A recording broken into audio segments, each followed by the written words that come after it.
How to add a colour overlay in Affinity. Let's get into it.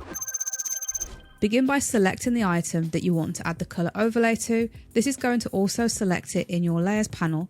Next, come down to the FX button at the bottom. This is going to open up the layer effects window. Within here, you will see the colour overlay option.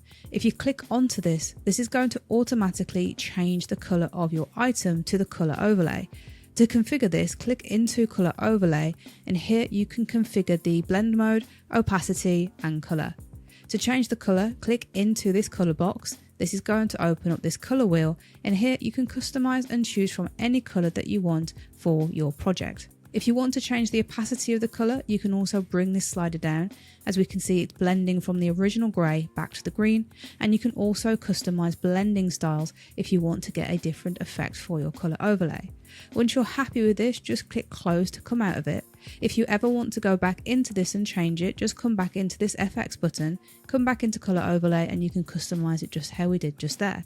So with that complete, I'm going to choose close, and that's all there is to it.